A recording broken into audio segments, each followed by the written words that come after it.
Welcome to this channel. इस video में हम अकाउंटिंग स्टैंडर्ड से रिलेटेड एमसीक्यू सॉल्व करेंगे। जो एमसीक्यू मैंने इस वीडियो में ले रखे हैं वो डिफरेंट डिफरेंट बुक से उठाए हैं मैंने। पीजीटी कॉमर्स की बुक से, कम्पिटिटिव एग्जाम यूजीसी नेट हो गया, क्लास 11 की बुक से भी मैंने कुछ एमसीक्यूज़ लिए हैं। तो स्टार्ट करने के पहले हम आपको बता दें, अकाउंटिंग स्टैंडर्ड को मैंने डिटेल में पढ़ा रखा है। डिस्क्रिप्शन से आपको लिंक मिल जाएगा, वहाँ से आप पढ़कर वापस यहाँ एमसीक्यू सॉल्व करने आ सकते। तो एक रिकैप करते हैं।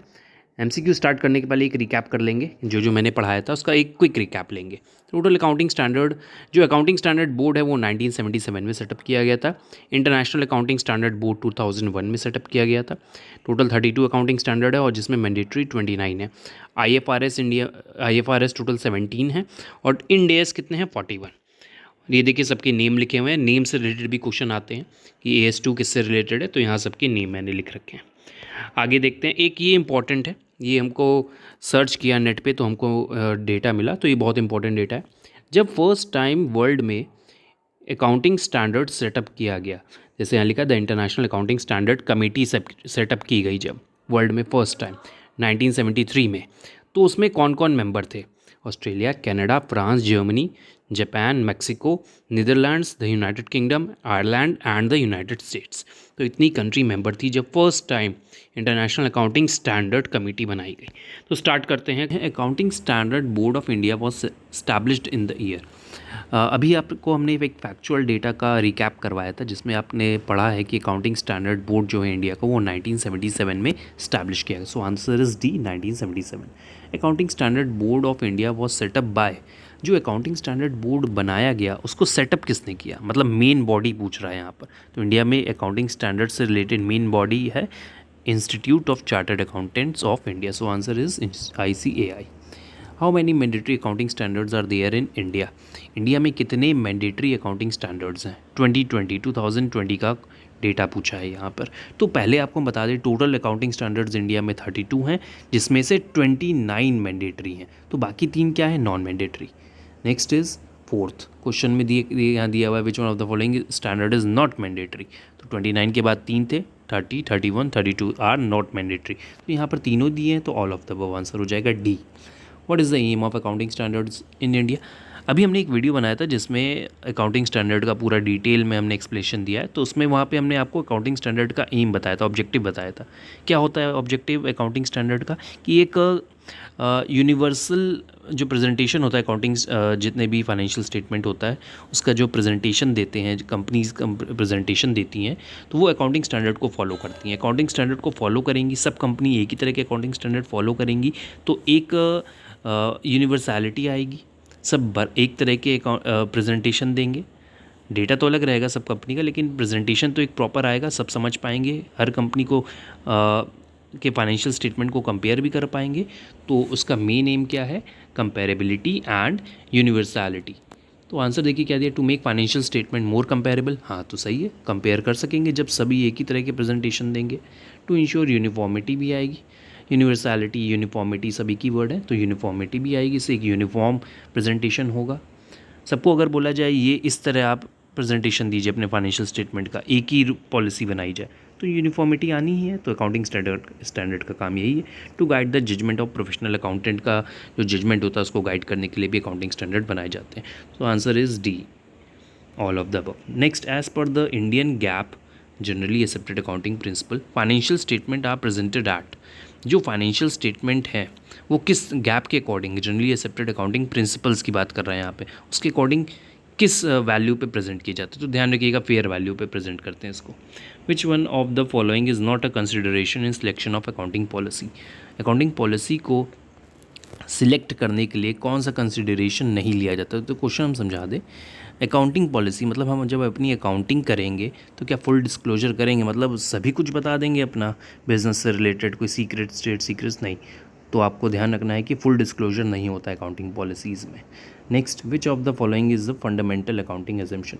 ये तीनों फंडामेंटल में आते हैं, going concern, accrual and consistency. जो टोटल प्रिंसिपल्स हैं उसमें से ये 3 जो हैं वो फंडामेंटल में आते हैं, जो स्टार्टिंग के 3 होते हैं। Consistency. Next, total number of IFRS, अभी आपको फैक्चुअल डेटा में पढ़ा है 17 होते हैं, so answer is 17। IASB international accounting standard board was established in 2001, अभी आपने फैक्चुअल डेटा में पढ़ा है। How many Ind AS are in India? 2020 का डेटा है ये 41। तो ध्यान रखिएगा इंड एज कितने हैं इंडिया में 41। तो ये सब ध्यान रखिएगा, नंबर्स से रिलेटेड क्वेश्चन पूछे जाते हैं कॉम्पिटिटिव एग्जाम में। The accounting standards are mandatory for, ये अकाउंटिंग स्टैंडर्ड जो मेन पर्पज़ है इनका वो कंपनी के लिए है, तो कंपनी के लिए बनाए जाते हैं अकाउंटिंग स्टैंडर्ड, तो उनके लिए मैंडेटरी है। 13th question, accounting standard can not override the statue. तो देखिए लॉ के ऊपर कोई भी चीज़ नहीं है इंडिया में, तो लॉ जो बोल रहा है और अकाउंटिंग स्टैंडर्ड जो बोल रहा है, तो कंपनी को किसको मानना पड़ेगा, लॉ को पहले मानना पड़ेगा, बाद में अकाउंटिंग स्टैंडर्ड।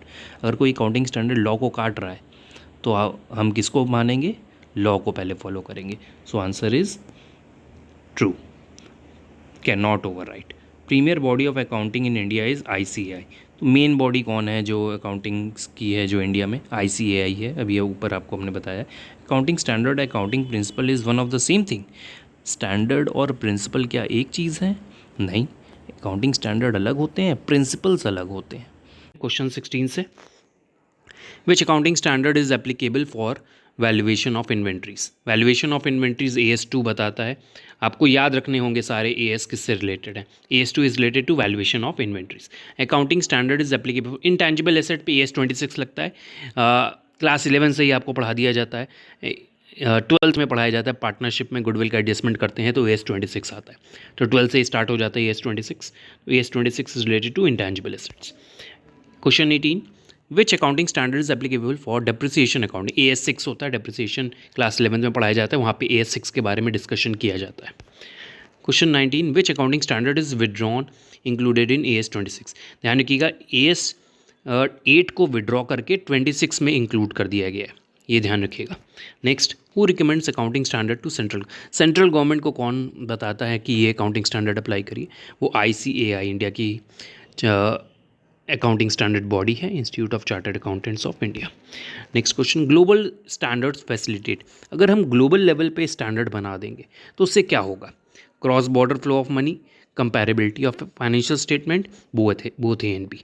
तो दोनों है, क्रॉस बॉर्डर भी फ्लो होगा मनी का और कंपैरेबिलिटी भी ईजी हो जाएगी। ये CPT में आ चुका है।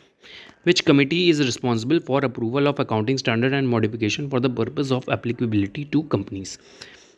जो अकाउंटिंग स्टैंडर्ड बनाए जाते हैं उसका अप्रूवल कौन देता है, और उसको मॉडिफाई अगर करना है और अप्लाई करना है कंपनीज़ पे तो सबकी इन सब का अप्रूवल कौन देगा। इंडिया में NFRA करके एक एजेंसी है, नेशनल फाइनेंशियल रिपोर्टिंग अथॉरिटी, तो यही सारा हमें अप्रूवल देती है। Next question, AS6 is not applicable on. AS6, अच्छा AS6 किससे रिलेटेड है, अभी हमने आपको बताया, दिखाते हैं। देखिए AS6 is related to depreciation. तो यहाँ पे क्या लिखा है, AS6 is not applicable on, किस पे एप्लीकेबल नहीं है, डेप्रिसिएशन आपका टेंजिबल चीज़ों पे लगता है। तो ये देखिए लाइफ स्टॉक दिया, मतलब living thing, goodwill, wasting asset, तो ऑल ऑफ द अबव होगा, ये not applicable. Next, AS2 is not applicable to. AS2 क्या था, अभी हमने आपको बताया था AS2 इज़ रिलेटेड टू, देखिए यहाँ पे एक क्वेश्चन भी आया था, AS2 is valuation of inventories. तो AS2 किससे रिलेटेड है, यहाँ पे दिया है is not applicable to, not applicable लिखा है, ध्यान रखिएगा। इवैल्यूएशन ऑफ इन्वेंट्रीज से रिलेटेड है, तो इन्वेंट्रीज पहले में ही आ गया, तो इन्वेंट्रीज से रिलेटेड है ही, तो ये आंसर नहीं हो सकता। Work in progress arising in the ordinary course of business of service provider दे दिया। इन्वेंट्री तो टेंजिबल चीज़ है, सर्विस इनटेंजिबल है, तो सर्विस प्रोवाइडर पे AS2 नहीं लगता, उसके लिए अलग स्टैंडर्ड बनाया गया है। Next, what is the main difference between the international financial reporting standard and the international accounting standard, दोनों में क्या डिफरेंस है, IFRS और IAS में क्या डिफरेंस। तो पहला डिफरेंस है the IFRS provides more details on each standard and an enforceability component. हाँ, ये तो प्रोवाइड करता है, IFRS ज़्यादा डिटेल देता है और कैसे इन्फोर्स करना है वो ये प्रोवाइड करता है। दूसरा क्या है, the IFRS gives a high level of overview but allows the countries regulatory body to decide on the details. Details की कंट्री अपने आप डिसाइड करेगी, ऐसा नहीं, गलत है ये। The IFRS and IAS are exactly same नहीं हो सकते ये तो। The IFRS requires adoption whereas the IAS did not, ऐसा नहीं है। Answer is A first. Which country is not an initial member of IAS। अभी मैंने रिकैप में आपको पढ़ाया था कि कितनी कंट्रीज थी, Netherland, United States, Australia, Japan, Russia नहीं था उसमें, तो Russia is your answer 26 second. Accounting standard apply to the, accounting standard किस पे लगते हैं, एसेट्स, लायबिलिटीज, रेवेन्यू एक्सपेंसेस, हाँ सब पे लगते हैं, all of the above. The American Institute of Certified Public Accountants and the New York stock exchange attempted to launch first accounting standard in the first time accounting standard जब launch करने की कोशिश की गई थी वो कब की गई थी? 1930 में, ध्यान रखिएगा 1930 में। तो कौन कौन मिलकर अकाउंटिंग स्टैंडर्ड लॉन्च करने के लिए प्रैक्टिस किया था? American Institute of Certified Public Accountants and New York stock exchange, 1930। ICAI constituting the accounting standard board on account ASB कब बनाया गया? अभी हमने आपको फैक्चुअल डेटा में 1977 बताया था, तो 1977 में एग्जैक्ट डेट नहीं बताई थी, तो डेट है 21 अप्रैल 1977। लास्ट क्वेश्चन पे आते हैं। AS8 accounting of research and development withdrawn from, कब से ये AS8 को विड्रॉ किया गया?